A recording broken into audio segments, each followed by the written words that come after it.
নমস্কাৰ সকলোলৈকে। আমি আহিছোঁ আজি নাজিৰাৰ অগ্নিনাভ মন্দিৰলৈ। মন্দিৰত সোমোৱাৰ আগত ইয়াত এনেকৈ ভৰি ধুবৰ কাৰণে ব্যৱস্থা কৰা হৈছে। ইয়াত এগছি ৰাজহুৱা বন্তি আছে। আপুনি অনা চাকি জ্বলাবৰ কাৰণে তেল আপুনি ইয়াত ৰাজহুৱা বন্তি গছতে দিব পাৰিব। ময়ো অনা তেল ইয়াতে দিছোঁ। লগত অনা তামোল পাণ ধূপ ফুল যি আনে আপোনালোকে ইয়াত এনেকৈ জমা কৰিলেই হ'ল। তাৰপিছত আমি শৰাইৰ কাৰণে লাইন পাতিব গৈছোঁ। ইয়াত শৰাইৰ কাৰণে কোনো সামগ্ৰী অনাৰ প্ৰয়োজন নাই। ইয়াত মাথো শৰাইৰ মূল্য দিলেই হ'ল।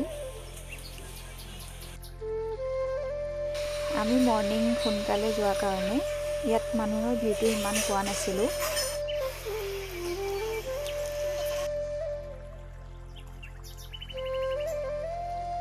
এয়া আমি শৰাই ৰিচিভ কাটিবৰ কাৰণে দুইজন লাইন পাতি আছোঁ।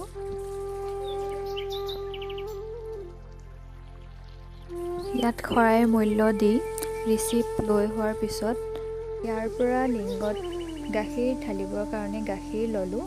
আপোনালোকে পানী ঢালোঁ বুলি ক'লেও পানী ঢালিব পাৰে। আমি গাখীৰো আনিছোঁ পানীও আনিছোঁ। ইয়াত লিংগত পানী ঢালিবৰ কাৰণে বা গাখীৰ ঢালিবৰ কাৰণে ইয়াত তেনেকৈ লাইন পতা হয়। চাওকচোন পাছলৈ মানুহৰ ভিৰ কিমান হৈ গ'ল। অৱশেষত আমি এয়া বাবাক দৰ্শন কৰিলোঁ।